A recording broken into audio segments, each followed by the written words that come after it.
Good evening, folks. Apologies for the delays. We were working out some technology things on our end. We'll call this evening's meeting of the Franklin Conservation Commission to order. Just so everyone who is with us on Zoom knows, you might be able to see us. We cannot see you. So apologies for that, but to the extent that folks on Zoom have presentation materials, anything needed for that will likely need to end up being continued, as we won't be able to see those if you are showing them on Zoom. Apropos of that, just a brief announcement that this Conservation Commission meeting is available to be attended in person and via the Zoom platform. In an effort to ensure citizen engagement and comply with open meeting law regulations, citizens will be able to dial into the meeting or to use the Zoom application. If you are dialing in, the phone number is 929-205-6099, and the meeting ID number, whether you're calling in by phone or going in through Zoom, is 862-0554-1947.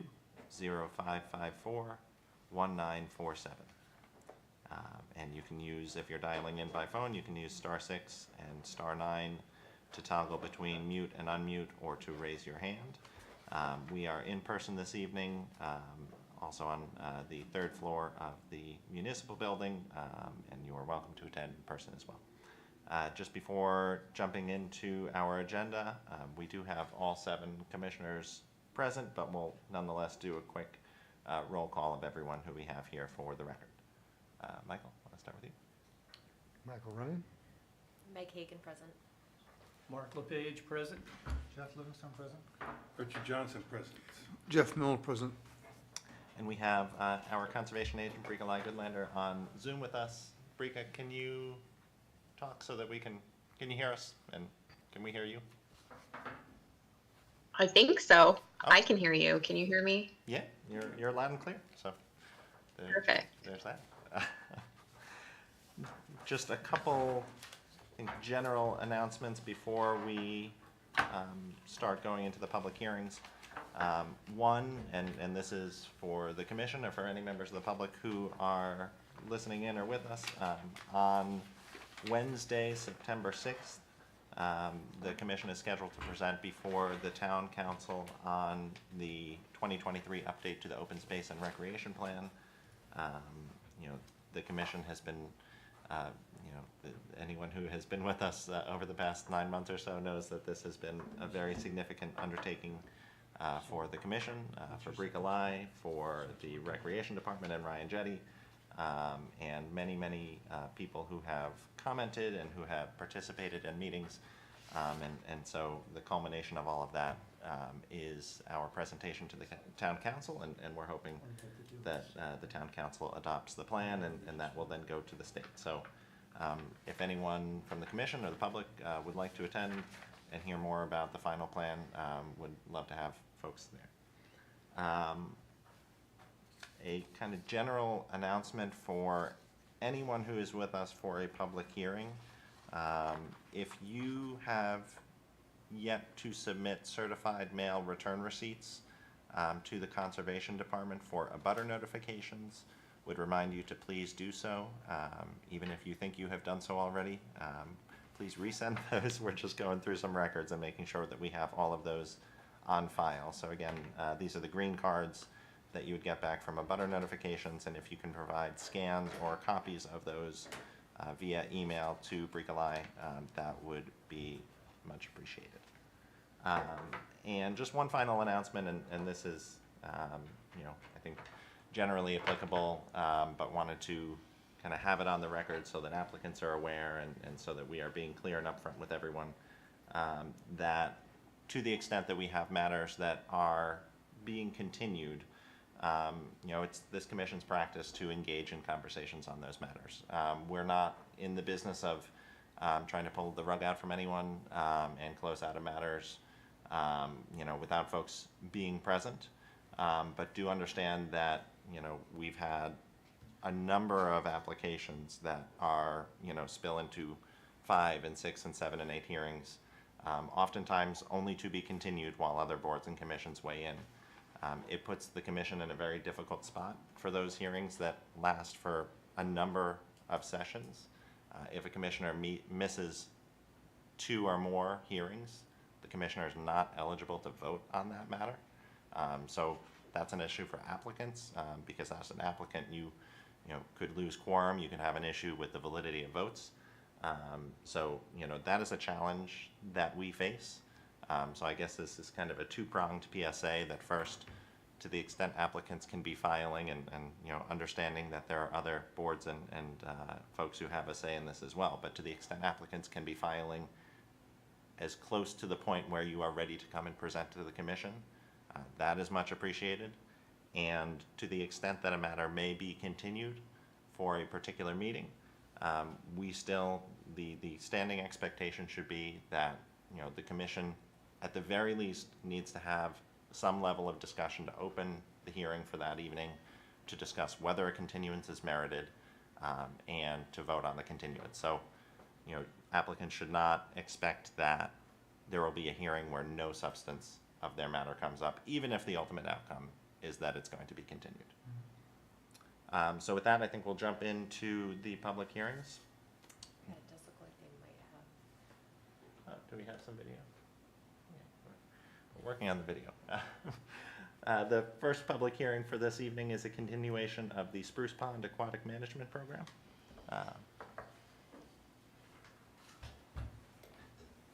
Good evening. Keith Gazelle with Solitude Lake Management, representing the applicant. How are you, Keith? Good, how are you? Good, thanks. Thank you Good. for being here. My pleasure. So I guess I'd like to start with an apology to the commission. I think this is one of those projects that has been continued multiple times, and there have been missteps on our part that have contributed to that delay. And so I want to apologize for that in advance. And although I can't go back and fix those, I can assure you that I'm committed to making sure we get things back on track and the commission gets the information that they've requested and need to make a decision on this project. Appreciate that. Water under the bridge. Good. Thank you. So with that, I do have my green cards. So Excellent. I don't know. So if you can leave those with Tyler, that's probably best. So there's been quite a bit of back and forth on this project, and I think where we stand today is we recently submitted a response to the peer review, the most recent peer review, I guess it was last week. Yep. I think that's right. And so we made, hopefully, some inroads into kind of providing some information that will help, I guess, clear up some of the, I guess, confusion around, what we're requesting and what we intend to do or would like to do in terms of managing the aquatic vegetation within Spruce Pond. And so I don't know if the commission hasn't had an opportunity to review that at this point or not, but I guess should I go through kind of a thumbnail summary of kind of some of the changes or responses that we've provided, or? Could I put that question, Jonathan, to you, whether that would be worthwhile having a summary of the submission, or I don't know if you've had a chance to review and have any initial responses, but I imagine since it just came in last week that it probably hasn't been enough time for you to review. Yeah, I think a summary is appropriate, just so the commission's aware we can submit a amendment to continue the review. If the commission would like to do so, but a summary of what was submitted would be great. Sure. Before we jump into Great. it. Okay, Thanks, Keith. great. So I guess rather than going through this, each individual, I think when reading the peer review, it seemed clear to me that there was, maybe confusion is the wrong word, but, and this is typical with some of these types of projects where it's difficult for the commission to kind of understand that this is a maintenance level project. There isn't a specific, I'll say, project or treatment scenario that we're asking for, and so therefore it becomes difficult for the commission to approve a specific plan.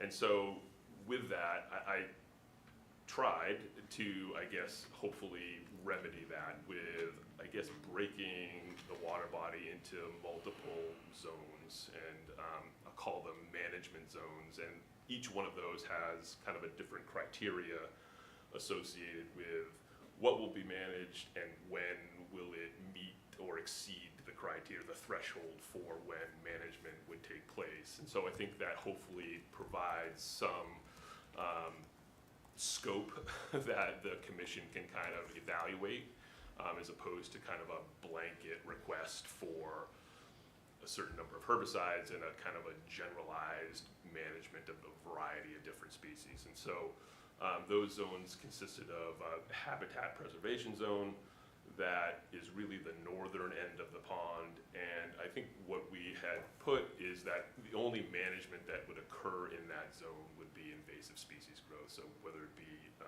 kind of historical variable water milfoil growth or purple loosestrife, those would be the only plants that we would seek to manage kind of within that zone. That totaled about 2 acres of the pond. Then there was a lower priority management zone where we said, again, we would manage invasive plant growth, but in terms of managing native species, we would only manage native plants when they exceeded a 40% aerial coverage kind of within that area. So hopefully, if balance is being maintained, we won't need to do a significant amount of management in that area. And then the third would be our higher priority management zone, and that was kind of the I'll say the developed shoreline of the pond, and again, invasive species management, but then native plant management when the plant growth exceeds 20%. So that's trying to, in keeping with kind of typical warm water fish habitat, recommendations of the 20 to 40% vegetative cover. Okay. And then I think, so that's the substantive change to, I guess, the scope of the program. We did provide response to some of the other concerns. We provided kind of a table that summarized kind of the maximum quantities of the various products that we proposed, what they would be used for, and the general application rates that we would use. I think that was a concern that that wasn't provided. What else did we have? There was some comments about best management practices and watershed management. Although we did provide some response about how localized best management practices are probably not going to have a significant impact on the external nutrient load to the system. We do think that there's merit there in kind of understanding how best management practices should be incorporated into this program. And so we agree with that, and we basically have asked, given that there would be some legwork to kind of understanding what current practices are, what other things may be beneficial, we asked if the commission would be agreeable to basically conditioning the project to require the development of a best management practices plan for submission and approval to the commission. So I think we're agreeable to doing that. The other was a survey protocol. Hopefully we've developed something that is agreeable to both the peer review and the commission. Again, trying to provide some standardization to kind of what we'll be doing. The other was kind of a request for some comments related to nutrient mitigation and management. And I think the request was that there would be merit in some, at least rudimentary investigation into kind of the nutrient dynamics within the pond. We agree with that. I'm not sure nutrient management is the most appropriate long-term solution for a pond of this nature, just given the amount of turnover that's associated with it and the likelihood of there being a significant or a substantial external load to the system. It would require multiple times a year or at least annual level treatment to strip those nutrients. And I don't think that we have historically had a significant cyanobacteria problem or a filamentous algae problem in the system. So, but we're agreeable. We've provided some thoughts on what a sampling program might look like to kind of get some information that would help support some decision making related to that. There was comment about a variance on the local bylaw with respect to the purple loosestrife management. We did provide that for your review and consideration. There was some requests for, I guess, additional information with respect to the alternatives analysis to the products that we proposed. We did provide that. And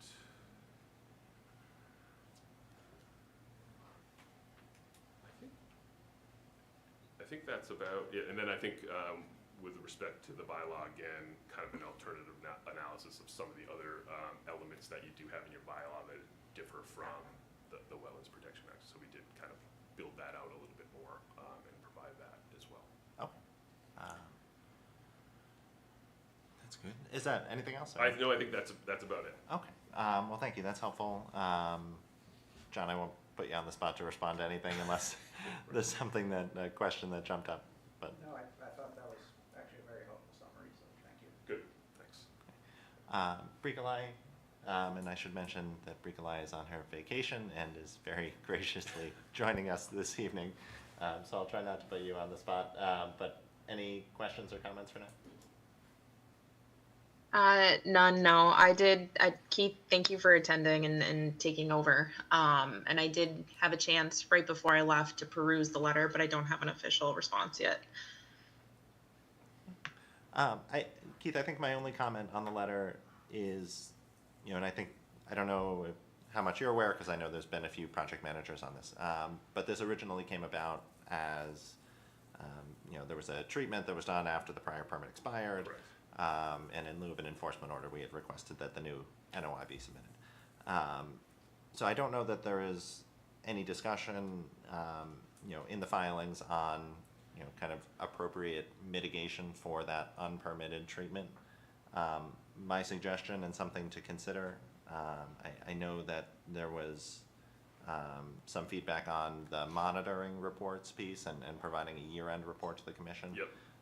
I wonder if, and I guess the question for you is related to this, is just in a typical year, how many treatments you're doing, how often, and whether it would be appropriate to have notification to the Conservation Department prior to treatments of, what is your schedule and what do you anticipate, just so that I feel like that seems like an appropriate mitigation in light of Yeah, the no, I think violation. that's more than fair. And so, I think historically, we probably have been doing 2 to 3 treatments per year. Really one for submerged plant control. And then I think we have done some floating leaf plant control, water lilies. And then on the off chance there is some algae growth that becomes problematic, that would be generally the 3rd application.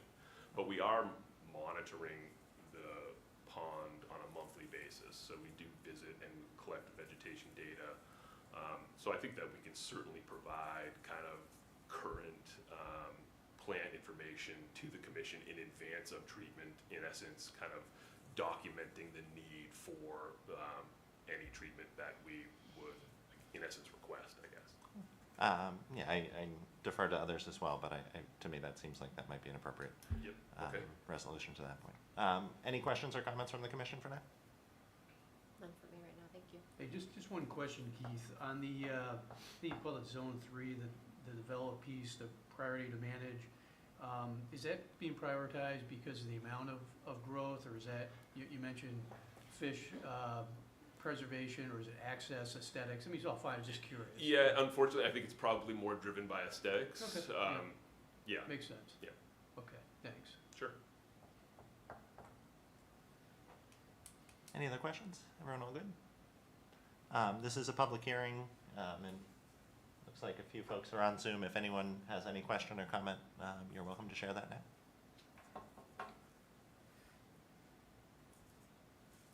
Hearing none, Michael, can I have a motion to continue this to September 7th at 7:01 p.m.?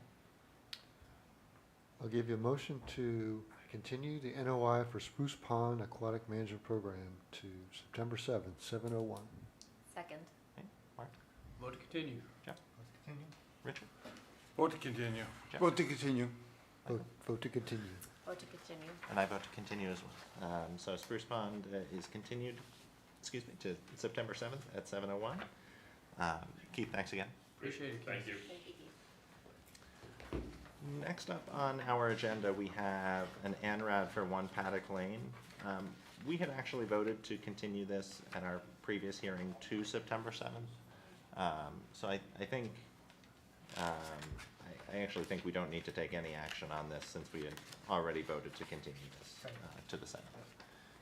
But we'll just note on the record that One Paddock Lane was previously continued to September 7th, and that'll be on for 7:02 p.m. On the agenda for that meeting. Next up is the continuation of a public hearing for 100 Financial Park.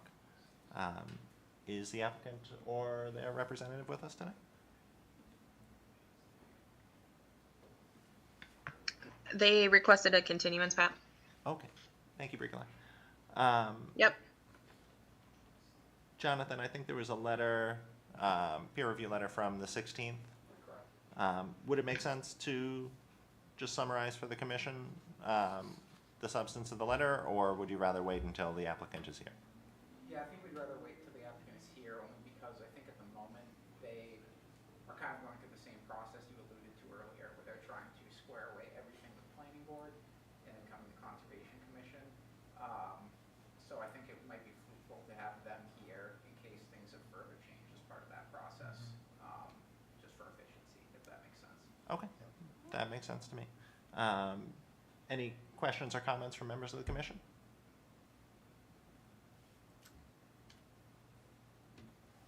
Just assuming we still haven't received that variance request from them. It sounds like it's still outstanding.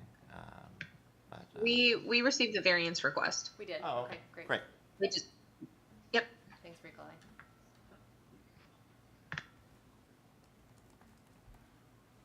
This is a public hearing. If any members of the public have any questions or comments, you're welcome to share those now.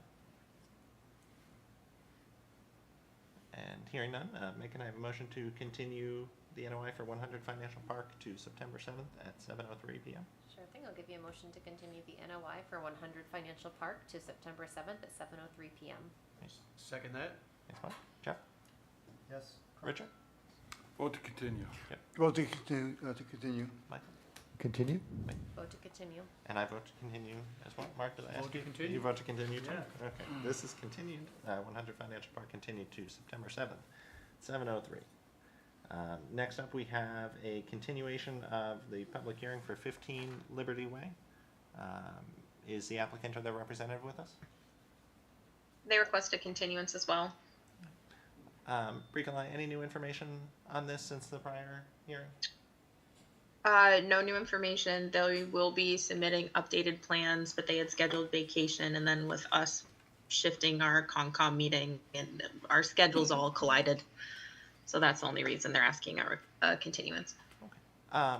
It looked like the DEP filing was still outstanding. Do you know if they have gone forward with that, or is that still an open issue to them? I have not received notification that they filed with DEP. I can confirm that I have not received notification that they have a DEP file number. Okay. But they will need to file a DEP when they revise their site plans. Okay. Did you have any sense from them that they were still contesting that conclusion? No, I gave them my review and I received an okay. Okay. So, Wonderful. Any so questions? far so good. Any questions from the commission on this one? All good. Good. Okay. This is a public hearing. Any questions or comments from members of the public? Now is the time. Great. Hearing none, Mark, can I have a motion to continue 15 Liberty to 7:04 p.m. on September 7th? Absolutely. I give you a motion to continue the NOI on 15 Liberty Way to September 7th at 7:04 p.m. Second. Second. Michael, how do you vote? Vote to continue? Vote to continue. Mark? Vote to continue. Jeff? Vote to continue. Richard? Vote to continue. Vote to continue. I vote to continue as well. So 15 Liberty Way is continued to September 7th at 7:04 p.m. Next up, we have a continuation of the NOI for Lot 1A Prospect Street.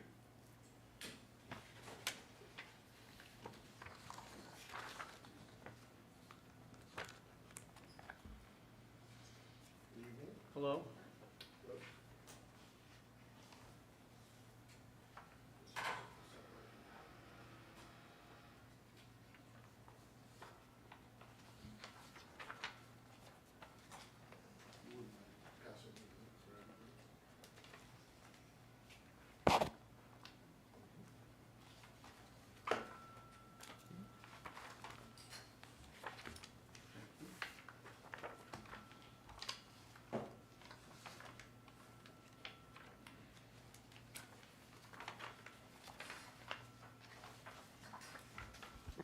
Okay.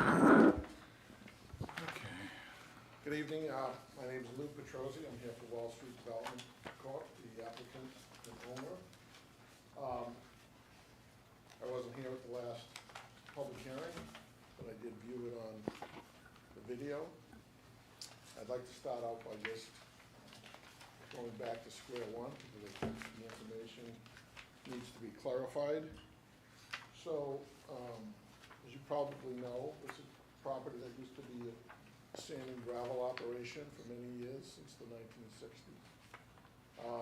What I've handed out to you tonight are photographs of the area that's been identified from our perspective as being degraded.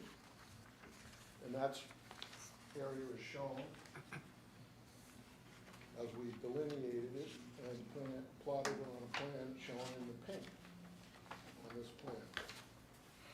Our original notice of intent included restoration and use of the degraded area as part of the project to construct a single-family house and relocate the access driveway for the new home outside the 200-foot riverfront area. Following the submission of the NOI, the commission engaged Beta to do peer review on the project, which we agreed to and paid for. And we then arranged for a site visit to the property to view the degraded area, the flagged degraded area that we have on the site. So during that site visit,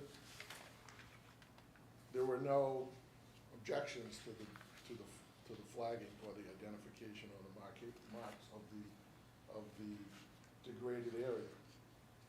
So it came to our surprise when we received the report from Beta that they had questions or came to some conclusions that were not consistent with our flagging of the degraded area. So I'd like to go over those items that are in Beta's report to sort of see where we agree, where we don't agree.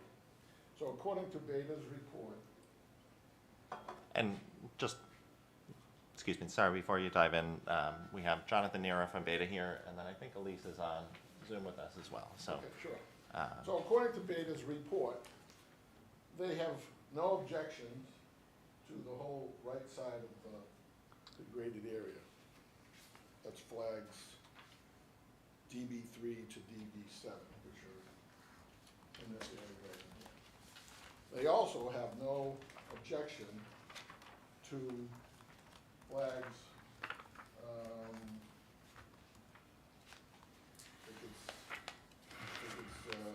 DA 1921 is in this area right in here. So what we've done is we've tried to identify where we think there is a discrepancy, keeping in mind that when we were in the field doing our site visit, there was no probing, arguing to identify, as you folks probably know, the absence of topsoil, which is one of the key elements. Can I interrupt you there? Sure. My understanding is that there would have been auguring taken during the site visit. Yes, thank you, there absolutely. There was, Pat, if I may interject. Yes, Elise Tripp did auger down and find topsoil. I watched her and she included photos of her findings in your Google Drive, actually. Well, we So there were- should be photos of that in your packets. Well, Thank you, not Nikolai. that I want to disagree, but according to my consultant who was there on the site walk, there was no arguing that took place during the site walk. Okay, this Now- seems like a silly thing to be arguing over. Right, so I'm not gonna argue over that right now, because whatever was argued during the site walk, it wasn't brought to the attention of our consultant, Ecotech, to see whether or not where the discrepancy is. Usually, you know, like if you're flagging a wetland, you have a peer review, look at the wetland line, and if there's a disagreement on the vegetation or whatever, you move the flag, or you put a flag where you think it is, and there's an agreement of sorts. That didn't take place here. So we're simply at, just, we don't know what Bader has identified as what they would say is the degraded area versus what we have decided is the degraded area. But let's, for the sake of discussion, there's no question, as you see in the photographs, that the area that is depicted in pink, being the access road, there's no question that that is degraded, okay? So I've identified that in pink, keeping in mind that the only thing that Bader has agreed to are these three flags right here. So during the site walk, what we would have expected is that somebody would have gone down this line so that we have a true line. We don't have a true line. I've taken this area here and presumed, based on our calculations in the field and the visual evidence of the access road, that this is all would be agreed to as degraded. So the true area that's in question is this area in purple. All right, these areas are what we would classify as dumping areas, where material was dumped, and there is, in our view, degraded riverfront area. So I've also, you know, this is an aerial photograph from 1978. So the access road is right here. So this whole area, everything, is a redevelopment of sorts, given the operation of the sand, gravel removal operation that was there. Now, my suggestion would be that we get Bader out there with our guy, go down that left side of the access road, and determine, okay, come to some agreement. These guys are professionals. They should be able to get in the field. It's not really that essential to the project in either way, as I'll show you in a second. But for a true line to be made, I mean, we can't go out there and redo our own work, as was suggested at the last meeting. We know, we've done our work. It's up to the peer reviewer now to say, okay, this flag we disagree with. Either move it or find a spot where it should be.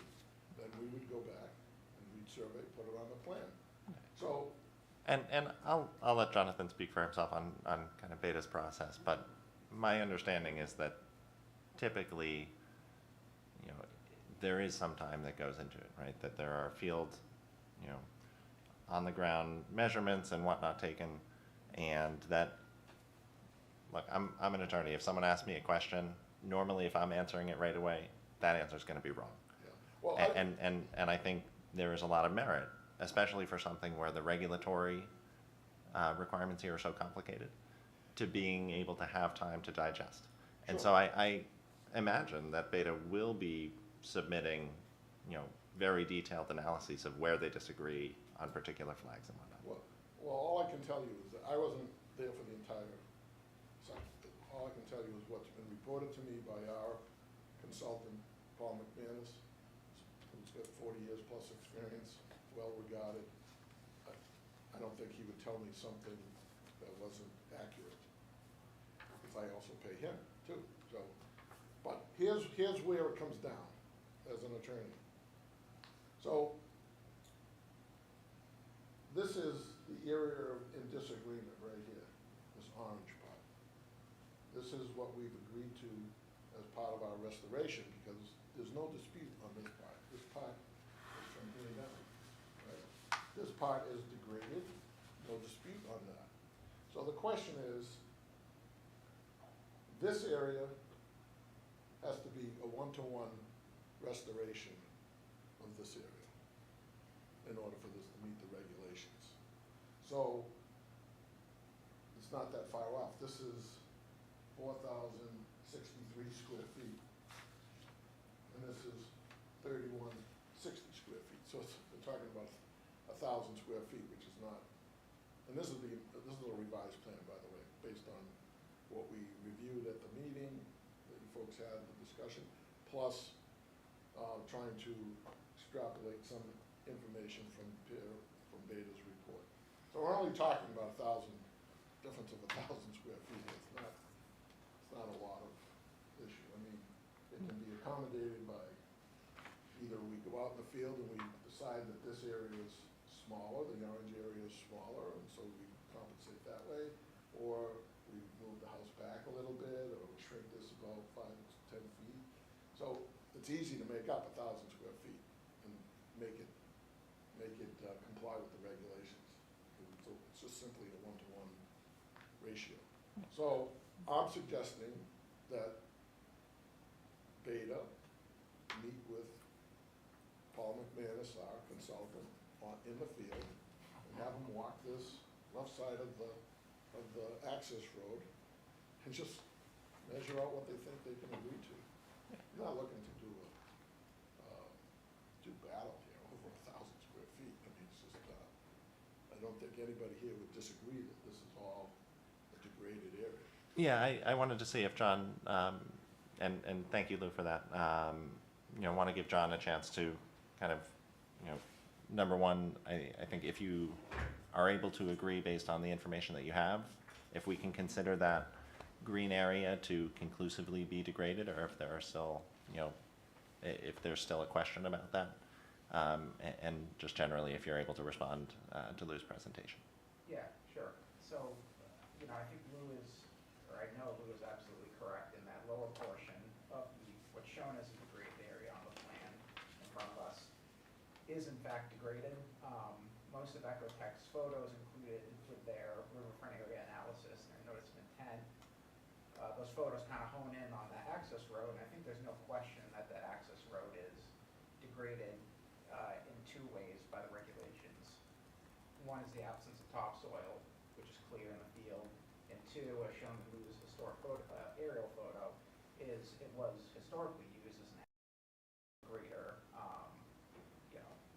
previously developed and disturbed and degraded area, although that operation was probably largely outside of a riverfront area. I would just note though, if the commission has specific questions on what was on the ground, Elise is on the call, she was on the site visit and is more than able and willing to answer those questions. But on the regulatory side, I do just want to note that even in that aerial photograph, and we look back as well, since the regulations do specify that degraded areas are as such that have been that way since before the Rivers Protection Act was passed in 1997. That area is on the left side of the car path as we're looking. In those historic photos is still shown as very well vegetated. Now, I understand that the applicant states that it was an abandoned dumping ground and that was the criteria for degraded. Based on the photos that we submitted to the commission and what was seen in the field is the area was well vegetated with topsoil and no real signs of what we've seen Mass DEP interpret as abandoned dumping grounds that constitute degraded areas. Now, while the rest of the site may have been in active operation for sand and gravel mining, this area we are talking about here that's in dispute appears to always have been vegetated, and there are a few piles of soil there. We don't believe that would constitute an abandoned dumping ground. Regardless of that, it sounds like it can be resolved, but we'd be more than happy to meet the applicant and or their rep in the field to go through it in more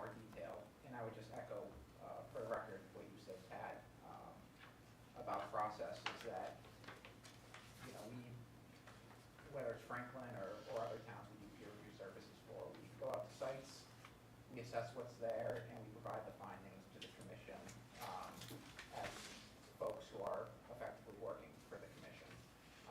We have generally found that those comments and observations can then be aired out in a public hearing process, and if there's a subsequent site visit that's required, we're more than happy to go out and hash things out in the field if it's not extremely obvious based on the letter.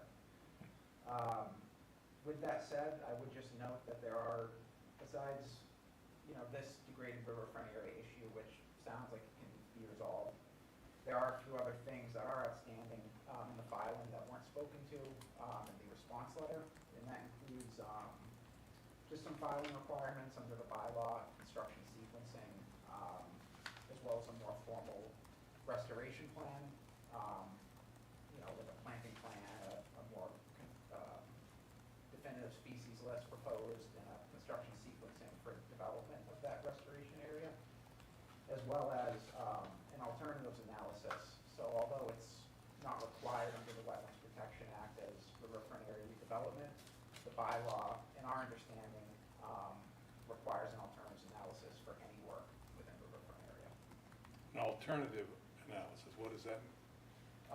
So it's essentially, the bylaw references back to how it's defined in the Wetlands Protection Act, which is essentially looking at, it's generally with riverfront area work, looking at the work proposed in riverfront area and having the applicant provide an assessment of whether it's feasible in light of the project purpose and the cost and logistics to either move the development outside of riverfront area or reduce the development within riverfront area.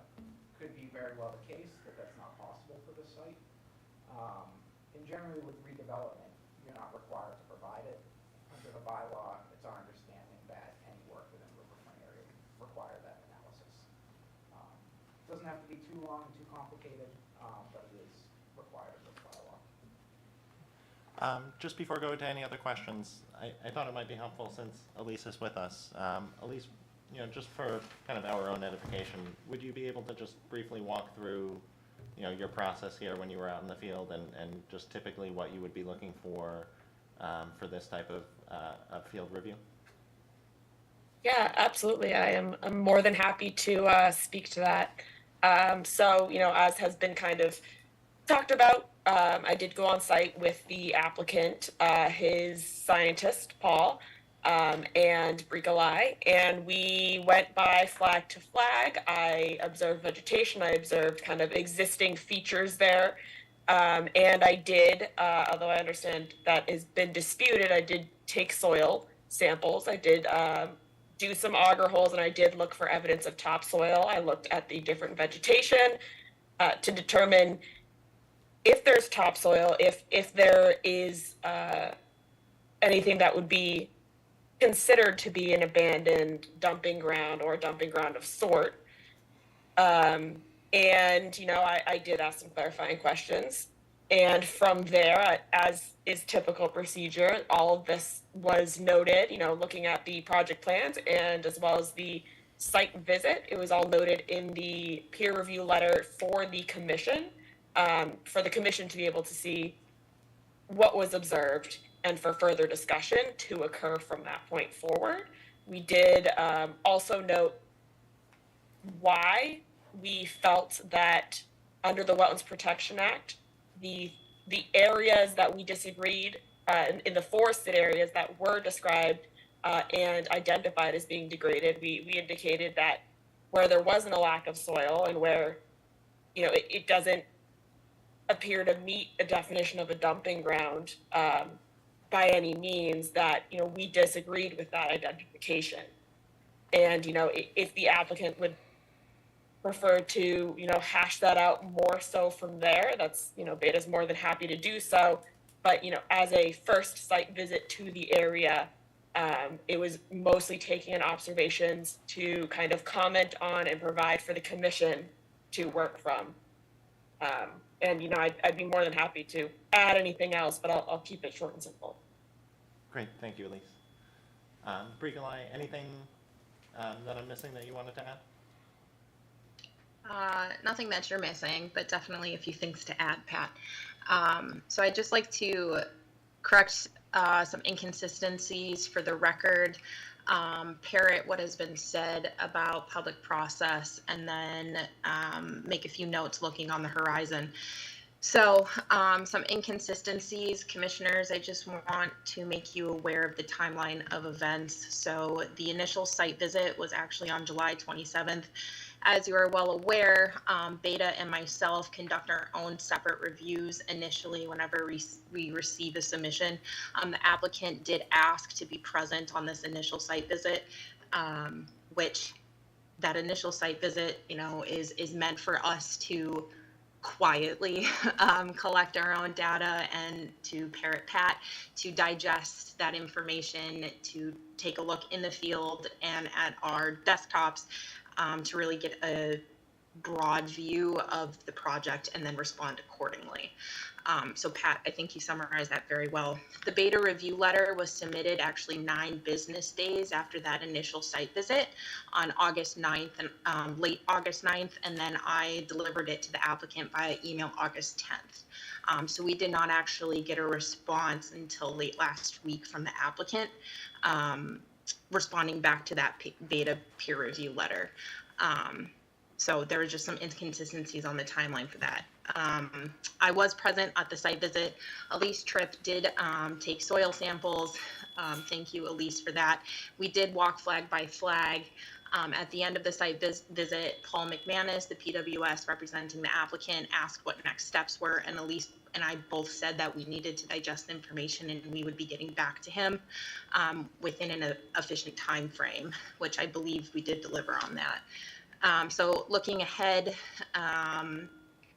I don't control Elise or John's schedule, but happy to go out and conduct another site visit. I do believe, though, John, correct me if I'm wrong, that would require an amendment of the scope and fee, right? Yes, I believe, I did take a look at the budget remaining earlier today. We do have some funds remaining that we could use to conduct a site visit, but any further, I guess, in writing documentation that the commission may want to close the loop on things, we would be required to submit an amendment for. Okay. If there is an amendment that's needed, Lou, just for your knowledge, any funds that are not utilized are returned back to you once the project is closed. So, just for what it's worth. I understand what the process But other than is. that, oh, I'm sorry, what was that? I said, I understand what the process is. Okay, good. I'm glad. So other than that, I don't have any other comments.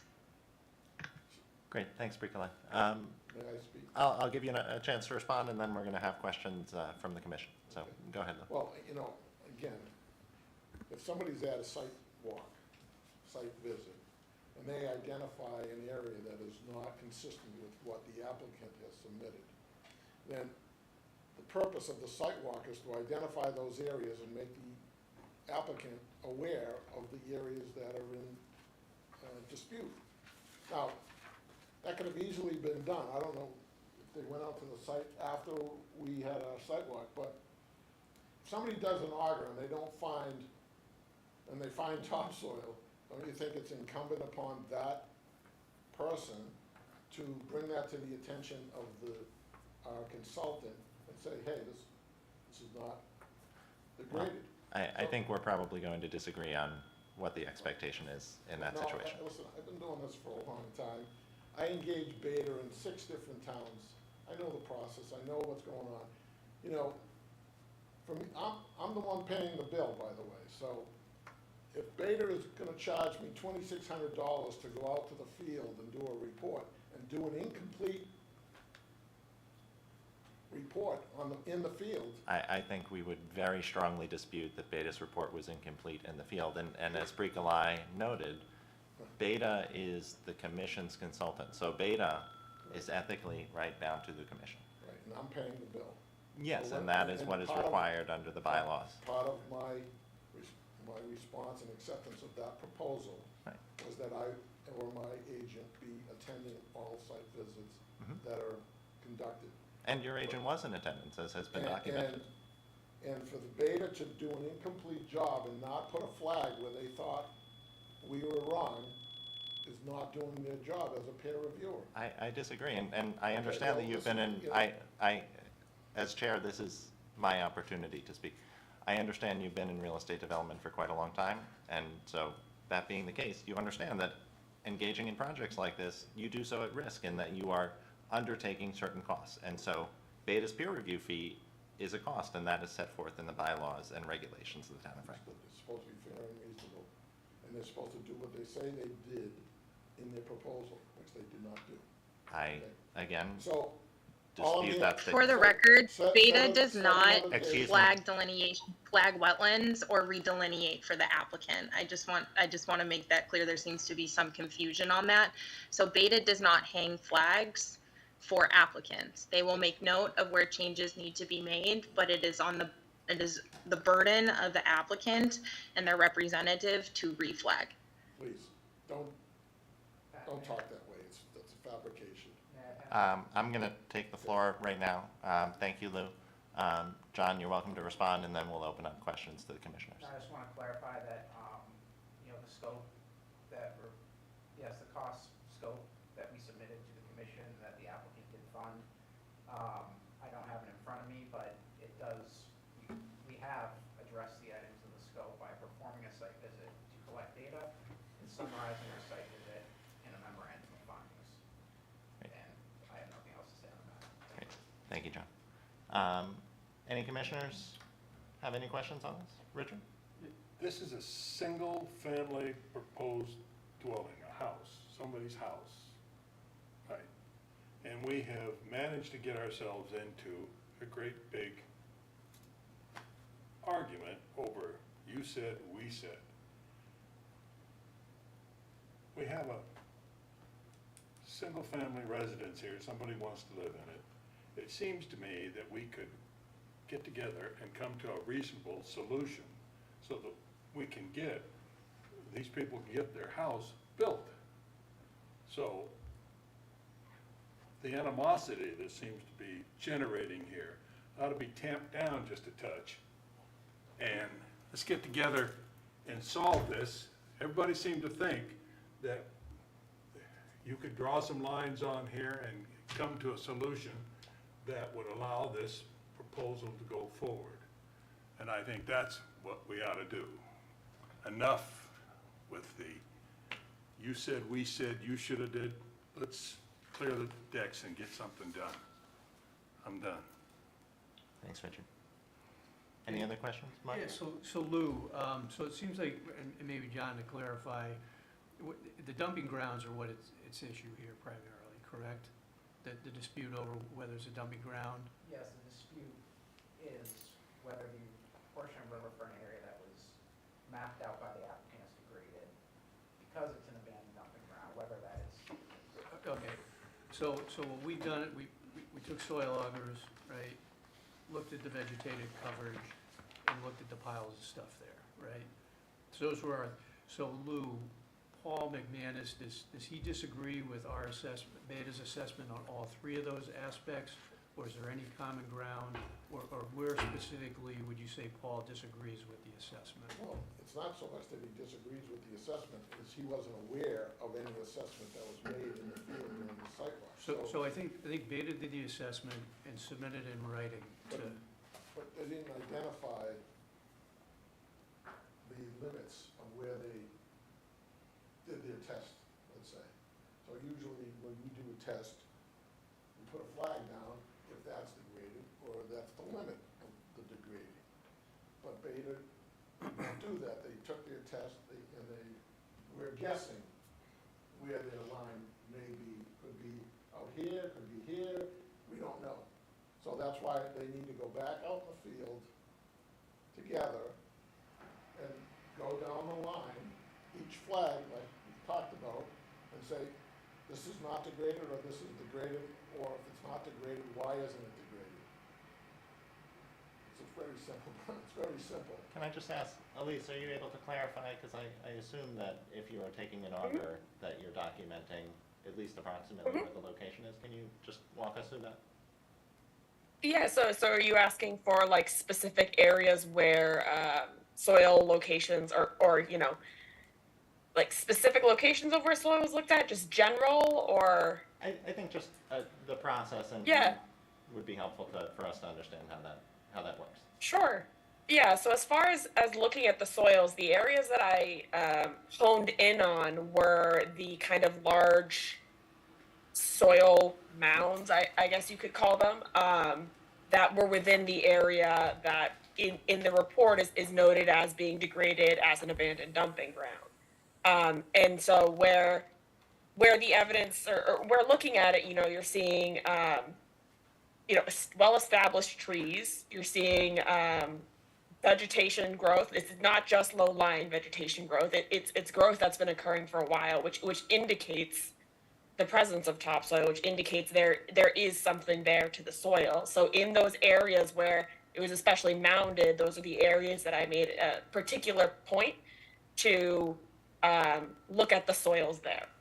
And so that was kind of as an additional measure to determine, okay, well, if maybe it wasn't, if this isn't fitting abandoned dumping ground, is it fitting a lack of topsoil? And that's kind of the process I'm going through, trying to determine of the three kind of degraded or reasons to consider something degraded, does it fit any of those reasons?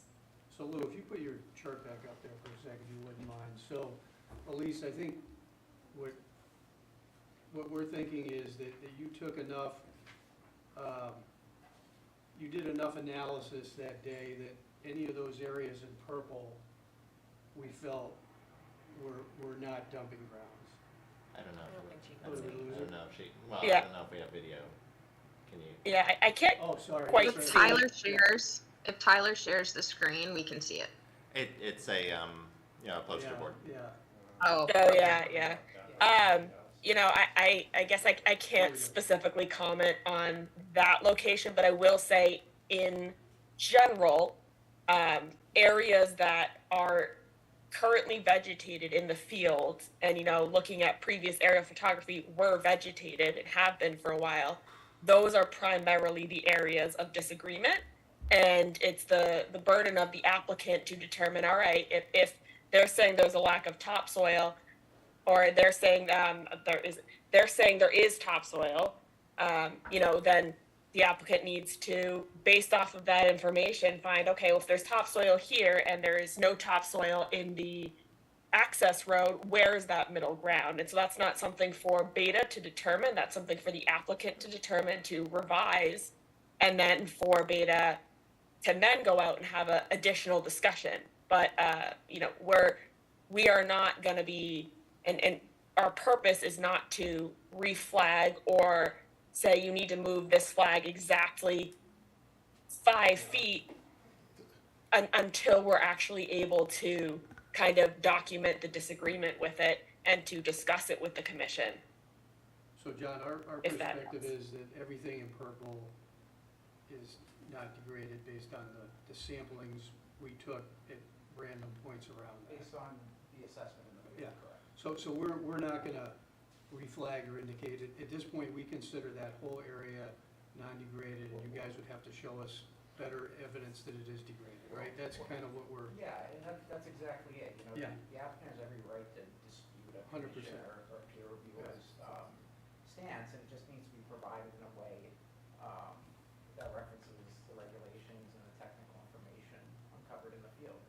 But I do think at this point, while we, to echo what Elise said, while we won't go out and flag the line and say, okay, applicant, you need to survey this now, put it on your plan, we can certainly walk through our letter in the field and our findings, and at that time, the applicant has every right to agree or disagree. Any other questions or comments from the commission? I guess just so, for clarification on my part, what is the actual definition of abandoned dumping grounds? Well, so there is no exact same actually with topsoil, there is no definition in sort of 10 CMR 10. I have seen DEP reference the mass contingency plan definitions, which can be, areas where debris and hazardous waste and large, immovable piles have been placed over time. But I think the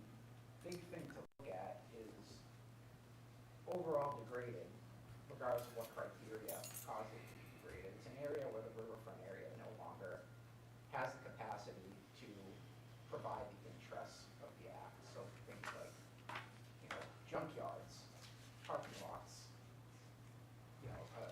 an actual gravel pit, things like that. But in this case, we observed areas that do function as a riverfront area. And I understand there's a disagreement. I just kind of echoing what Richard was alluding to. I don't want to get too caught up in it because it does sound like there's a path forward either way Yeah. for the applicant. Yeah, we should be able to make a little bit of a compromise to get this done. We're sitting here arguing about, well, this is going, no, well, sure, no. Makes sense. We did that over on Grove Street, the same darn thing. I, And we don't need to do that. I will just say, and I hear what you're saying, Richard, but I think, we've had other applications that involve single-family homes and homeowners, right? And I think we all appreciate that that compliance with the regulations, both the state regs and our bylaws, can be very expensive. I think our job is to enforce the regulations and to make sure that we're getting the right answer. And if the regulations allow for flexibility in making those determinations, then we should absolutely consider that. But I think the starting point, and I think what Jonathan is trying to get to, is that, and what was spoken to in the prior meeting, is that this is a very complicated regulatory regime around riverfront areas. And yes, this is a single-family proposal. But I think we need to take the land, right, as it is. And the land as it is riverfront area. And so we need to work around those regulatory constraints. So that, I understand that, at the end of the day, this is a single-family home. But that's how I personally view our role in reviewing this. And Pat, I just want to say too, as I was reviewing all this and going through the regs just to make sure I was wrapping my head around the complexity of the riverfront area, I was looking at the intent of the actual regs and what is degraded riverfront area, and the point is to have rehabilitation where it is required and necessary to help improve the area. So I think looking at my question is, does this area actually need rehabilitation and improvements to help the ecosystem? And I think that's just something that we need to keep in mind looking at the area. It's not just the pure definition and an argument over whether this is a technical dumping ground or not, but like actually looking at the topsoil and the vegetation in the area, and is there actually going to be improvements to the ecosystem by doing rehabilitation in this area? Right, and I think that if I may, that's a good point, because big picture here, we can get into the definitions and application and case law and all of that, but at the end of the day, what Lou alluded to was that one-to-one restoration of degraded areas to basically buy you, credits, so to say, to go into undisturbed areas, and it's to strike that balance at the site, so at the end of the day, there's still that net balance of functional riverfront area present. So as long as that balance gets struck by this, I would say the intent of the regulation would be upheld. And just having that delineation in the field accurate would allow the applicant to see if they, need to shrink the boundary of lawn in a little bit and make up the difference that way. Or, I'm sure there's plenty of reasonable ways to address it. And Lou, it seems like you have a plan for that, right? I mean, to your figure on the right. Everything right now we're dealing with is arbitrary because we don't know where Beta is telling us this is degraded or not degraded. I will say that, I've had instances where abandoned dumping grounds had 40-foot pines on them, and DEP agreed with us that once it's degraded, it's degraded. It doesn't matter what the vegetation is that's growing on top of the degraded area. Once it's degraded, it's degraded. So Now, there are situations, and we've come across this, where over time, 30, 40 years, the leaves drop and the pine needles drop, and there is some minimal areas that will develop some level of topsoil. The regulations don't tell you how much is topsoil. What is legitimate? Is it a half inch, a tenth of an inch, or or 1 inch, where does the threshold? The regulations don't say that, okay? But I can, you know, I'm not looking to pick a bone or anything with Beta, but I do, you know, you're almost on my payroll, for Christ's sake. Okay, I think, So- I think we So can the point is, stop the point is personal that attacks. all we want is for someone to tell us where they think the line is. Because we can't go out there and tell you where we think the line is, because you've already disagreed with us.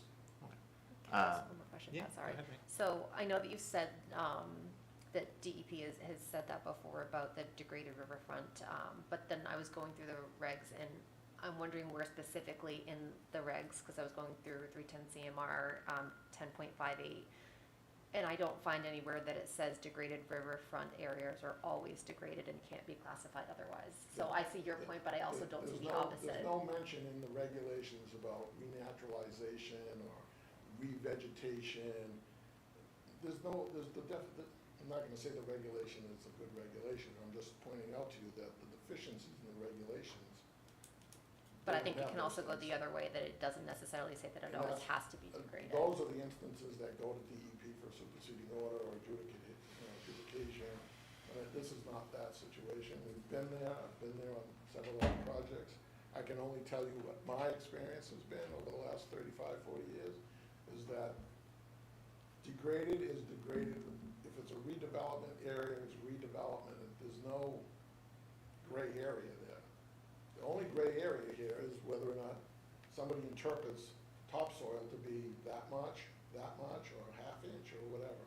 And we've been that route. Paul McManus has been with us for a long time, and we know a little bit about the process. So, again, I'm simply just asking for, we go to the site, we walk this purple area line, maybe there's a wiggle room there, maybe the degraded, maybe at least walk this area, but then walk all the way back, maybe that part is degraded, and maybe it isn't, I don't know, I wasn't there.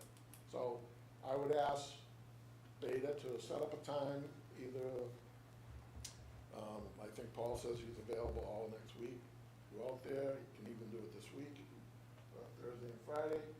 Go out there, walk the line, and see if you can come up with an agreeable line. Well, like I said, we're only, it's 1,000 square feet is what we're talking about. It's not, I mean, it's 10 by 100. 10 by 100. It's not a lot, so. It sounds like a follow-up site visit makes sense. I just want to make sure the commission is in agreement with that is the next best step here. And again, I think, I appreciate that it sounds like there is a solution here. I do not appreciate the tone, and I think the mischaracterizations about Beta's role in the process. I don't think we need to talk more about the We're not gonna get process. into that anymore. I think we've talked about the process. I think we are in disagreement. However, going forward, I would very strongly ask that everyone is treating each other with respect. It seems silly to have to say that at a meeting. Fair enough. One last I, thing. unless it is something that's going to substantively affect, I would rather have you coordinate with Beta and with Bricolai on a follow-up site visit. Okay, I just wanted to ask about the alternatives analysis. Sure, that's fine.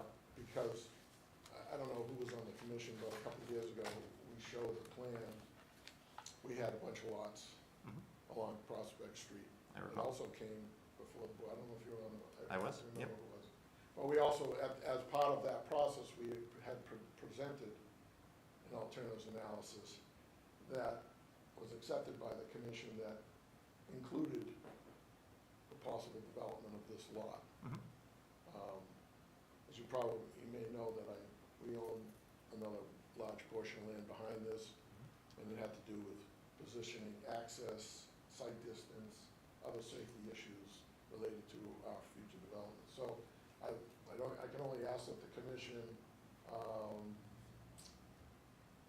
I don't want to say not require an alternatives analysis, but just, we basically set everything up based on the original alternatives analysis. regarding access to the backland, because originally, this was gonna be an access road. We were gonna use that for access, so the alternative for us is what we're doing. Other than that, it would be a roadway going out to the back. So, just ask for the consideration of the commission not to have to go through that process again, because Let me, Brigalow, can I ask for your thoughts on what the substance, what you would typically expect in terms of an alternatives analysis and what might be appropriate here? I would expect that since this is a new filing, that they would have to file for an alternatives analysis under the regs. What has happened in past has happened in past.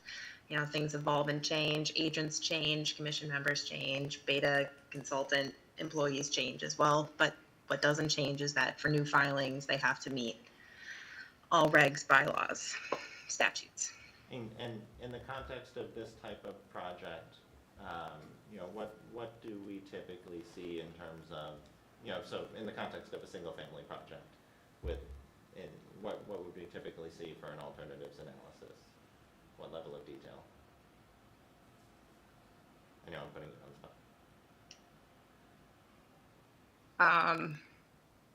I'm a little put on the spot here.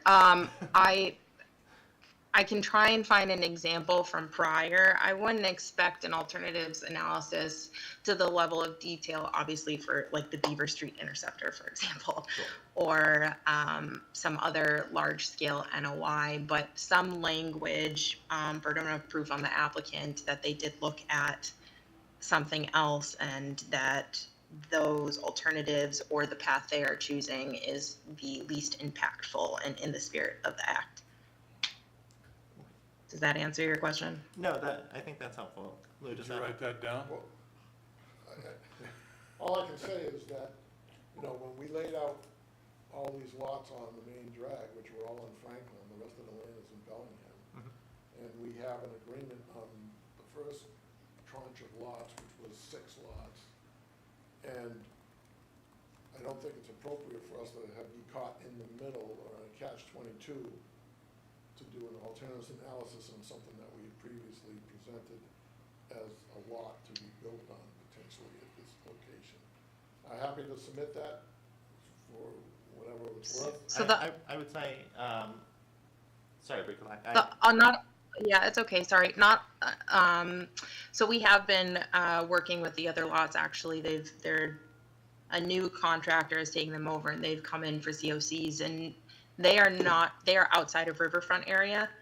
So that's something to note as well.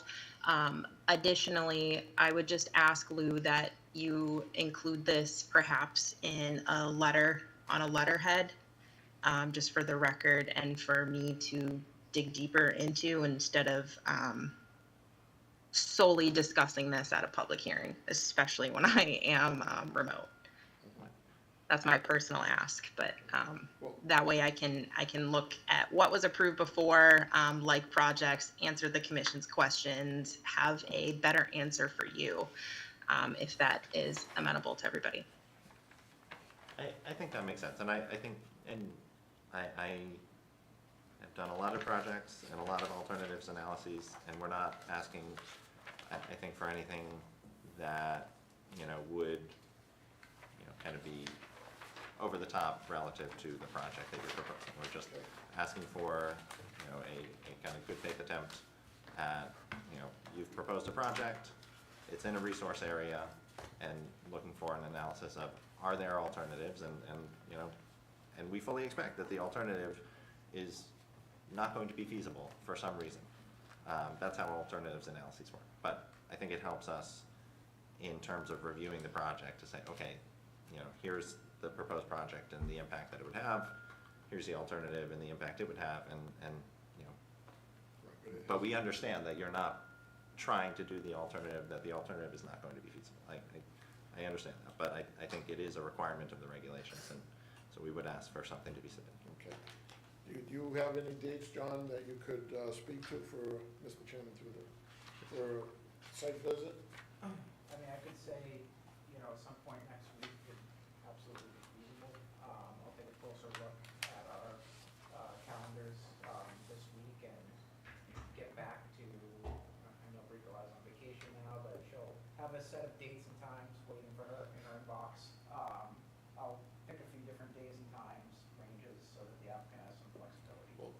He's available Monday through Thursday Okay. at your discretion. Um, Thank you, Lou. Do you want to continue this to the next meeting? I think that is what we'll do. Just before we do that, just wanted to confirm if there are any members of the public who have any questions or comments on this application. Hearing none. Any final questions or comments from the commission? No, thank you. Meg, can I have a motion to continue this to September 7th at 7:05? Thank you. Absolutely. I will give you a motion to continue the NOI for Lot 1A Prospect Street to September 7th at 7:05 PM. Second that? Thank you. Michael? Vote to continue? Meg? Vote to continue. Mark? Vote to continue. Jeff? Vote to continue. Richard? Vote to continue. Jeff? Vote to continue. And I vote to continue as well. So the NOI for Lot 1A Prospect Street is continued to September 7th at 7:05 PM. Thank you. Thank you, Lou. Great, thanks a lot, appreciate your time. Next up, we have a continuation of the public hearing for Veterans Memorial Drive. This is on an ANRAD, and my understanding is that this is still under review, and we are not going to further impede on Ricolai's vacation. I did write it incorrectly on my agent report, though, now that I'm realizing. It's supposed to be continued to September 7th. Yes, we will, Yeah. so. Vacation brain. That's allowed.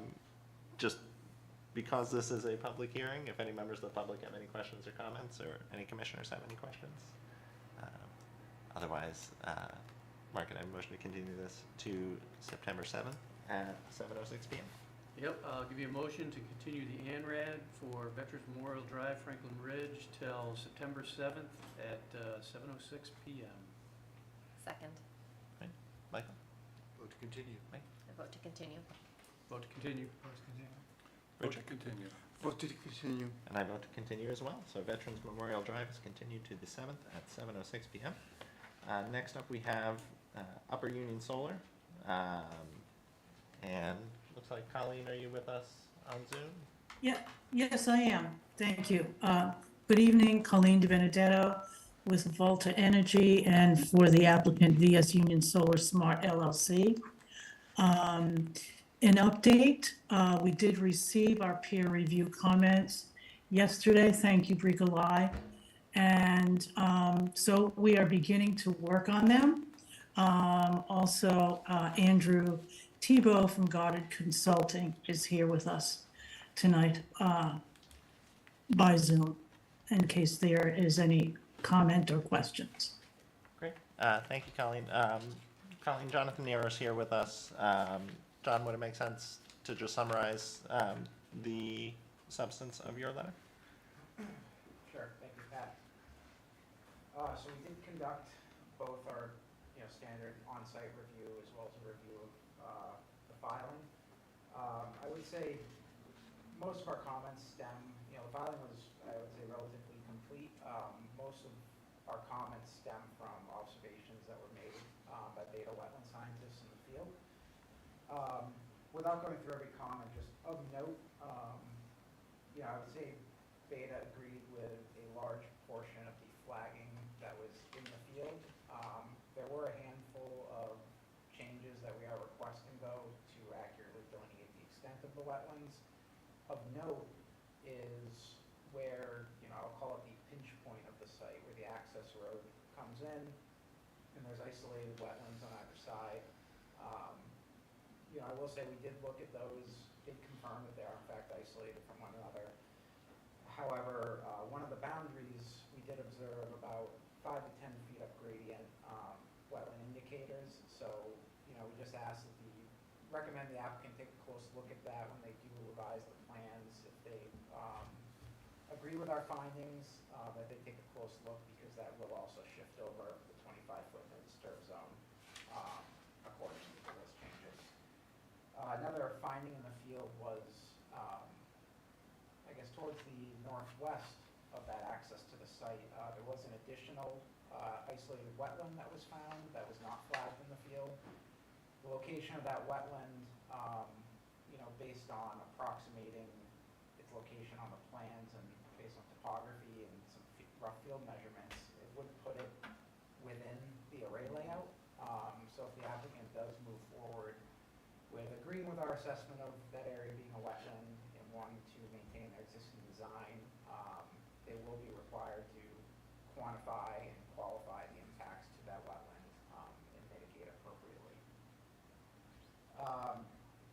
The applicant did take a close look at some of the bylaw requirements. They did note that under the existing design, they do have some disturbance in the 25-foot alteration zone.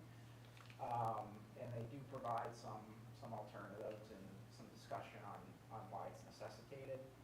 They also do provide some mitigation for that. Essentially, they're taking the area that they would disturb in the 25, and they picked an area of the site where there's currently a cart path devoid of vegetation to mitigate at a 2-to-1 ratio. So we did just ask for some additional information on the mitigation approach to ensure that it's successful. But obviously, anything regarding granting a variance for work in the 25 or accepting the mitigation as appropriate is at the discretion of the commission in their enforcement of the bylaw. There were also just a couple of more minor filing requirements, construction sequencing, things like that, that should be provided. But I think, big picture, we recommend the applicant take another look at some of those items identified in the field and just see if, how that impacts either their design, their mitigation, or their variance request. Thank you, John. Colleen or Andrew, I know you may not have had a chance to digest Beta's letter yet, but just wanted to see if you had any initial response to John's presentation. Yeah, this is Andrew Tebow with Gutter Consulting for the record. So I did get a chance to take a quick look at that letter. Thank you again for sending over and for the quick summary here. Obviously a lot to dive into, but just while we're here together in the meeting, I think the comments regarding the mitigation, more than fair. We're going to take a look and revise that report to better suit that area. And then Gutter does have plans to go out into the field and take a look at the areas in question. So we're scheduling that as soon as possible, and we plan to provide responses to those comments to the commission and to Beta on all those areas in question. So we have the report on our end and are planning to address everything in the next week or so. So thank you for that. Great, thank you, Andrew. Any questions or comments from the commission?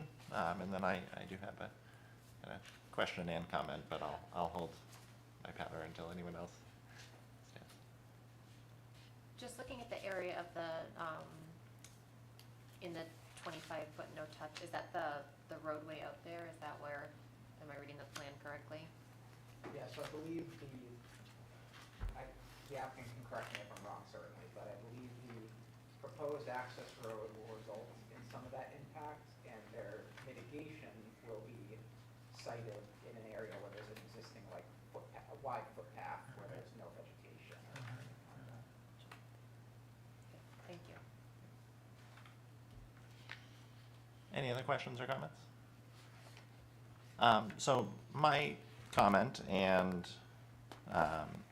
you all only have to deal with me for tonight, and so this, take this for what it's worth.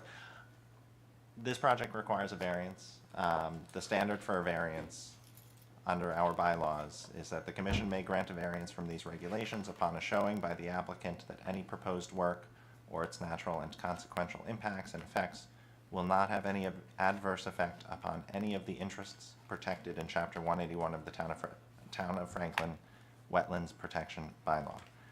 I personally, and this is just my personal view, am not of the view that granting a variance would further the interest protecting under the bylaw.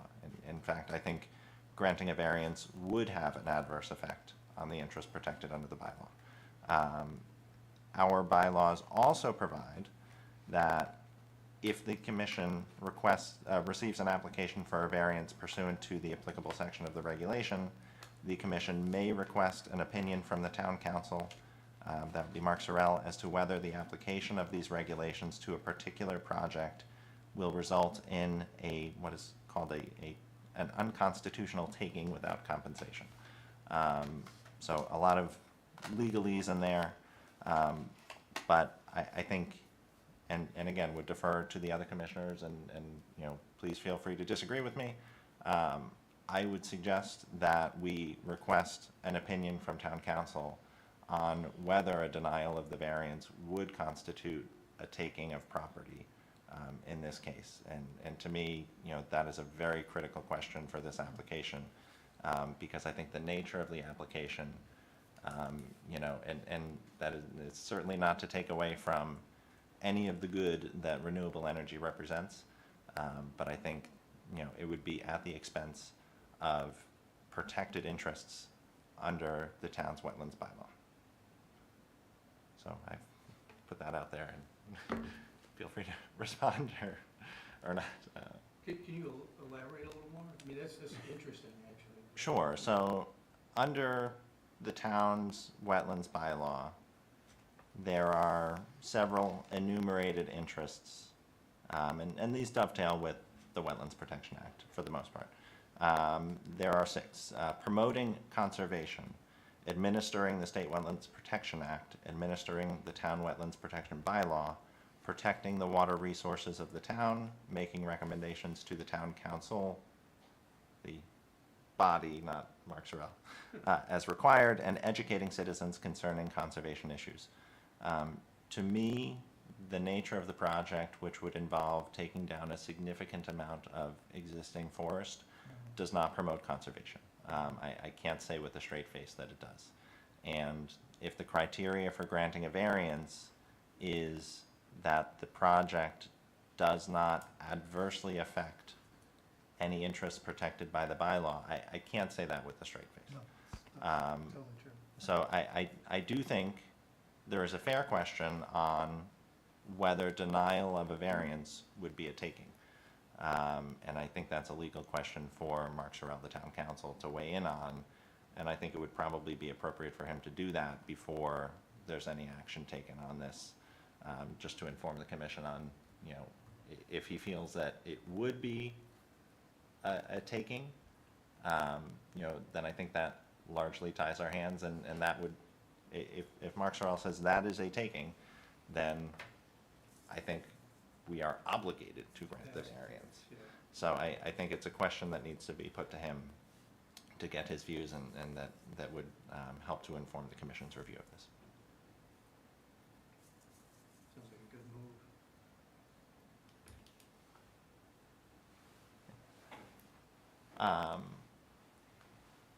Bricolai, I know I'm going off script here, but wanted to see if you had any. Yeah.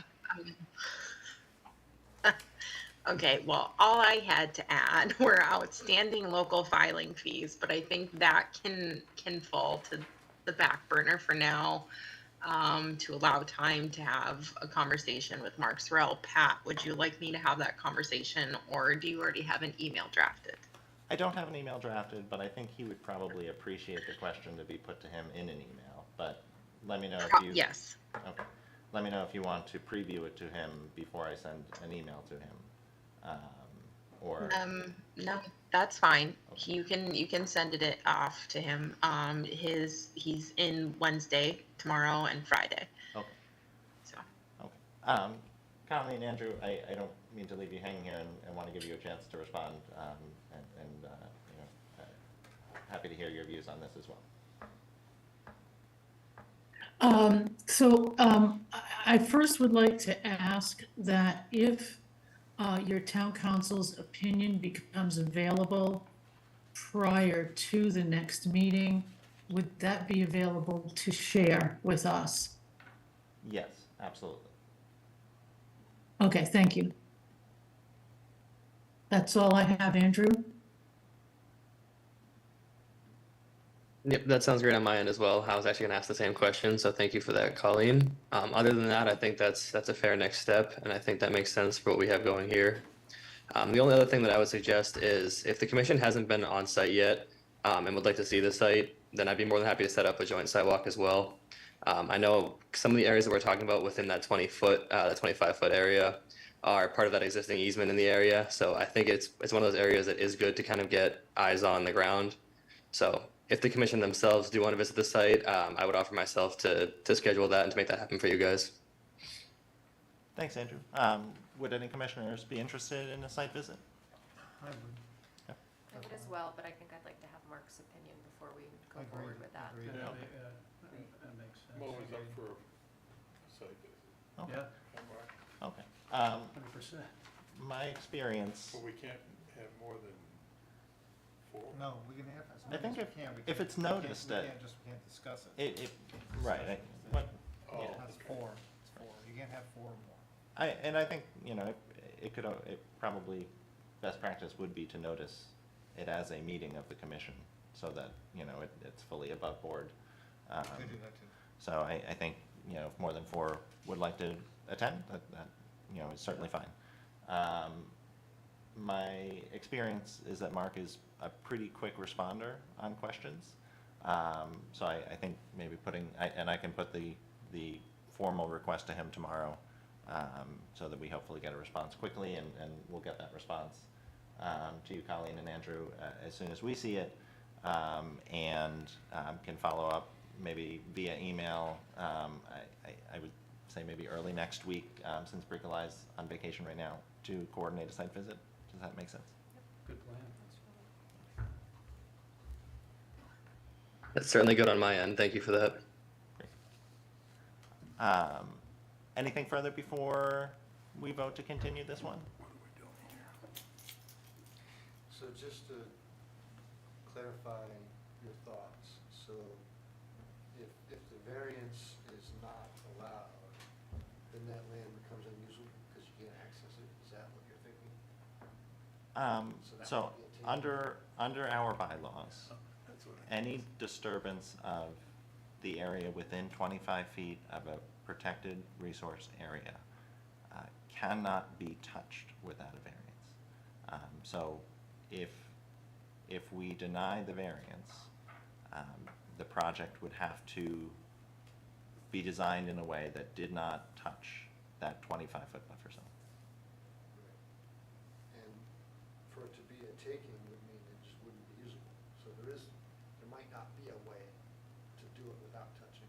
It's possible, and that's why, That's what and we're asking the attorney. yes, that is what we're at, and it's a question that I spent a lot of time trying to consider, and I think it is a real question, and, you know, our bylaws specifically say that that's a decision for the town council to make, so I would like him to, I would like to put the burden on him, to answer that question. Thank you. Jeff, can I have a motion to continue this Sure. to September 7th at That's 7:07? 7:07. Mr. Chairman, I give you a motion to continue the NOI for 0 Upper Union Street Solar to September 7th at 7:07. Second. Michael, how do you vote? Continue? Mike? Vote to continue. Vote to continue. Vote to continue. Vote to continue. Vote to continue. And I vote to continue as well. So Upper Union Street is continued to September 7th at 7:07. Colleen and Andrew, thank you very much. Thank you. Good night. Thank you, guys. Thanks, Colleen. Thanks, Andrew. Next up, we have 121 Grove. We're going to need Jeff for that, so I'll, I think, just recess for 5 minutes. And then when Jeff comes back, I will step out, and we can jump into 121 Grove Street. So, 5-minute recess.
well, I think, Recording in progress. so we will now resume the meeting. We have 121 Grove Street. I am recused from this one, so we'll hand it off to you, Jeff. All right, thank you.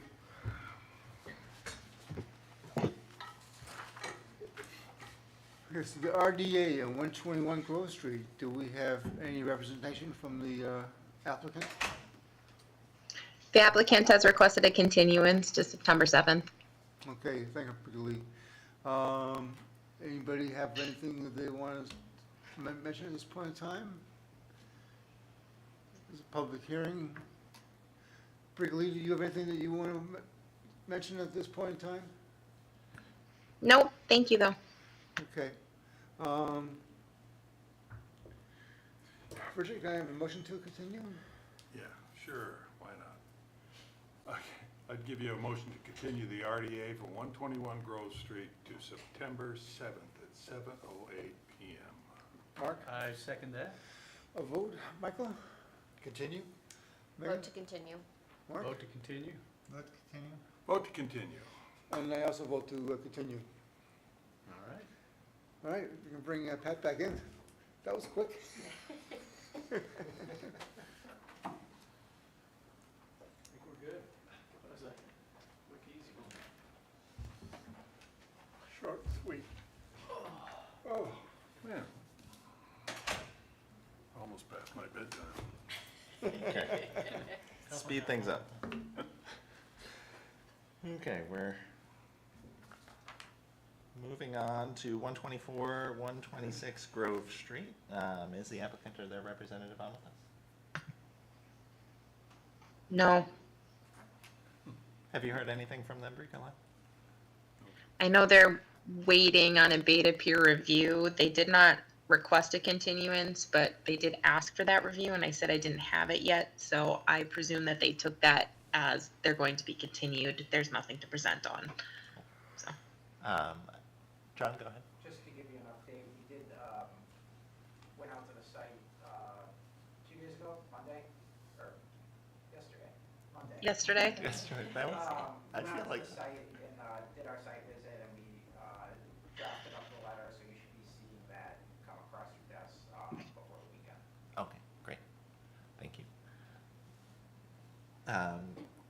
As we have no other updates on this one, any questions from the commission, or? I don't think we have any members of the public with us. It's pretty thin. So let us go ahead and take a motion. Richard, can I have a motion to continue this to September 7th at 7:08 PM? Certainly. Give me a motion to continue the NRAD for 124, 126 Grove Street to September 7th at 7:10 PM. Second. Mike, how do you vote? Continue? Mike? Vote to continue. Vote to continue. Jeff? Vote to continue. Vote to continue. Vote to continue. And I vote to continue as well. So 124, 126 Grove Street is continued to September 7th at 7:09 PM. I think that concludes our public hearings for tonight. We have a few other matters on the agenda. The first is an MBZA for 3 Abbey Lane. It doesn't look like we have anyone with us for 3 Abbey Lane. Bricolai, is that by design? no, but that's okay. I mean, I know typically the commission does not approve MBZA's without the homeowner present, but I would be comfortable, with you approving this, given the cooperativeness of the homeowner. So it's your standard tree removal. However, what's unique about this MBZA is that there's a tree that's just outside the 25-foot. It's like 26 feet from BBW. It is crotched though, and he is seeking approval to remove just a few other trees that are within the 50 to 100 foot. He has amended his MBZA since I've written my agent report. Derek Adams did come with me. I've taken to bringing Derek with me on all tree removal site visits, considering he is a certified arborist. So he did attest that these trees are deemed hazardous and should be removed. And then additionally, while I was on site, I noticed that there was a fence installed that we did not have a permit for, so I just asked the resident to include that in their MBZA. I do have a note in there to verify square foot impacts at the meeting. I can attest that they are 1 square foot posts, and there's nowhere near 1,000 posts out there on that fence. So the square foot threshold would still be under your 1,000 square feet. So up to you how you would like to proceed, but I would be okay recommending that you approve this, and I have spoken about all standard conditions with the resident already. Okay, Let's do it. sounds good to me. Frankly, this is one that if they came to you and they needed to get immediate approval to take down those trees, I feel like this would be in the category of, you know, if anytime that is needed for Yep. looking at what these trees look like. Any questions or comments before Yes. we vote to approve this? Just confirming stumps being left in place, especially for that 26-foot tree? Yes. Okay. Yep. Yep. Yep. Good then. If it helps, I brought up putting an owl box, and then Derek told me no. It would need to be cut all the way down, so. Okay, well, I think we can take pity on them for having to go out and spend the money to take down those trees. Yep. Yep. So what do we need? I think we need a motion to approve the MBZA as subject to our standard special conditions. You had 2 additional things that you wanted. Stumps left to be replaced and the company utilized flat. Yep. Yeah, so, okay. Sorry, I'm looking at the wrong place here. For mobilization, matting, and rutting. Yes, okay, sorry, I was on the wrong page. Okay, so, Mark and I have a motion to approve the MBZA subject to our standard conditions, including that stumps are left in place and that any mobilization comes from the cul-de-sac and utilizes appropriate matting, etc. Yes.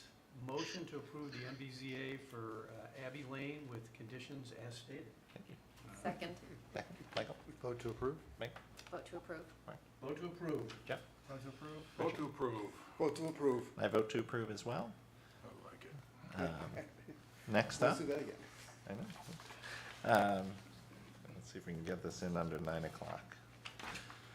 305 Union Street. Any questions? Comments? No. Richard, can I have a motion to extend Oh, sure. for 30 days? Really poking the bear. I'd like to give you a motion to extend the 30-day extension for another 30 days for 305 Union Street. Second it. Michael, how do you want? Is there any hope there? Let's, you know, is there any hope? Figure that was That question for me? Yep. Is that for me? Okay. It's with DEP. That's my answer for Okay. it. So, no. Okay. No. I vote to extend. Yep. Vote to extend. Vote to extend. Vote to extend. Jeff, how do you vote? Yes, vote to extend. Richard? Yeah, vote to extend. Vote to extend. Okay, I'll abstain, as per usual. 3 Natalie Circle. This was a frightening one. Pre-Colette, could you give us a? Sure. I know you said after 9, but I have this and then one announcement. So Oh. sorry, folks. I'll try and make it brief. Okay. Or before 9. Sorry, not after 9. Anyways, so this enforcement order, I was anonymously called on site. They have removed trees within the 100-foot buffer zone. Initially, why I was called out was for tree removal within the 100-foot buffer zone and land disturbance. Before I left Franklin for the week, I did conduct a site visit, and I noticed that a fence has been put up, a shed has been installed. There are 2 or there's one 40-foot shipping container and one carport. The carport is important because it is within the 25-foot no-touch zone. BBW has been partially filled with grass clippings. There is a loam stockpile that has been overrun with invasives, both of which are also in the 25-foot no-touch. But what's most important here is that under the carport is sand, and the property owner has been working on small machines in that carport. At least I believe that they have. There's open transmission fluid, there's open hydraulic oil, and then a few other hazardous materials just in 5-gallon buckets sitting on the sand with no flooring underneath. And this is 10 to 15 feet away from the wetland boundary. So I asked Pat if he deemed an enforcement order was the right path forward. I highly suggested it. And he signed it last week, and so now I am seeking ratification of that enforcement order. Before I left, I did communicate to the resident that they needed to pull back everything within that 25-foot no-touch zone.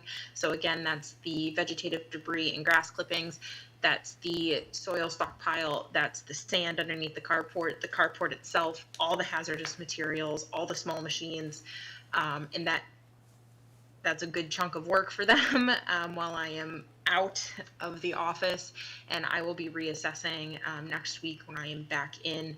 I did communicate to them that they can permit for the shed, the fence, the 40-foot shipping container going forward as an after the fact. I have yet to notify the building commissioner though for the hazardous materials. Again, outside of the realm of Conservation Commission, but I figured you might as well ask. So that, I think that ties everything up in a nutshell. Is this a residence? Yes. Yes, yeah. And, I mean, they kind of are, these guys are very close to Riverbend, right?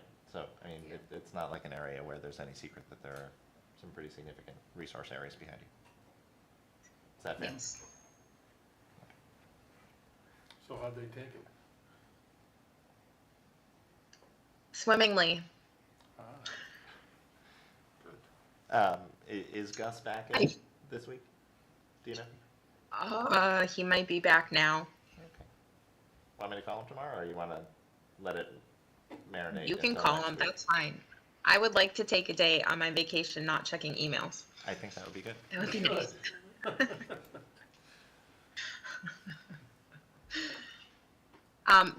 To answer your question, Richard, they took it as well as most residents do for an enforcement action, but I am hopeful, and I think we did reach a resolution, especially knowing that they can permit for those things outside of the 25-foot. Good. Okay. Any other questions?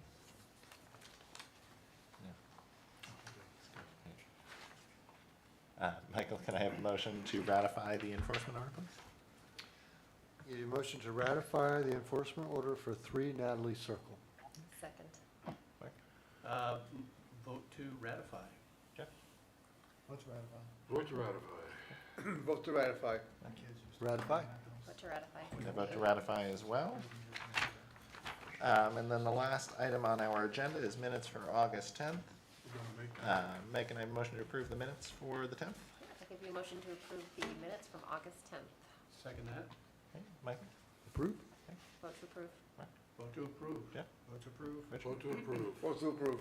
I vote to approve as well. So the minutes for August 10th are approved. Nikolai, the floor is yours. Oh, okay. And really, Megan should probably be making this announcement, but I just wanted to let you know that at the farmer's market last Friday, the Conservation Commission won the zucchini races for the midweight class. Thank you to Bricolai and her donation of our zucchini and her fabulous plan to put it together and putting it together with my boys. That you drive on a racetrack? Oh, I have pictures if you'd like. Yeah, you add them to some sort of vehicle with wheels. There's really no rule, there's no rules, yeah. I don't And know then if it there's, was reg- regulation size. There were, there were no, zucchini there were no for the regulations. pictures. It's hard They to tell. grouped them according to different weight classes. Ours was conservation dude. Had a pumpkin head. Oh, nice. Oh, that's We fine. beat town council. Yes, we beat town council. Oh, my. That's all that really matters. Our conservation dude came to a beautiful demise because he went flying down the ramp one and exploded into all of his parts of vegetables. He also got a lot of votes for best use of vegetables. Really? Yes, he did. He did. Oh, that's great. mhm. That makes me happy. Yes. That's good. Well, I think that is as good a note as any to end my tenure as chair. Would you also like to know that Ben won for the heavyweight class? He's very tall though. How can he win for the heavyweight No, class? He is a featherweight. yeah, he is. He picked a really big zucchini, so he was clever. That's great. Yeah, he was quite happy. No, I mean, thank you, Meg, for all of the time you put into organizing at the farmer's market. Thank you to everyone who has been attending the farmer's market. Thank you, Bricolai. I think that goes a long way in trying to get out to the people. So, really appreciate it. You're welcome. Anything further? Just a quick thank you to you, Pat. I know this Thank is you. your last meeting. Round of and applause. Thanks. it's as we've said, huge loss to the town and to the commission to be losing you. I'm sure we'll still be bothering you for questions and input on things as we need. We know you're there. Well, there we- But It won't be about.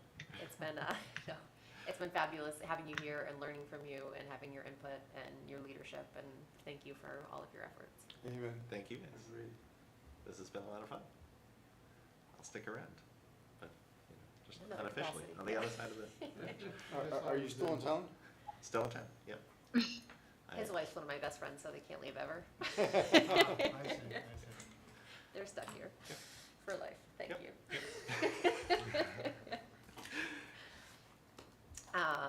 Can I just quickly, I know we're all trying You to, may. yep, it's 9:01, so I No, ruined that's it. okay. Farmer's Market, I'd love for us to get there for, at least like one in September, one in October. I know that Michael has suggested the 22nd of September you were available, I believe you put up. I'm away that weekend, so I don't know if anyone else can do the other half of that. If not, we can certainly look at other Fridays for September. So if everyone can just have a look at their calendar for September 22nd and we can deal with October at the next meeting, that would be awesome. Kept it to 9:02. That's it. Thank you. Okay, well, on that note, can I have a motion to adjourn? Undebatable. All in favor? Bye. Thanks, everybody. Thank you. Good night.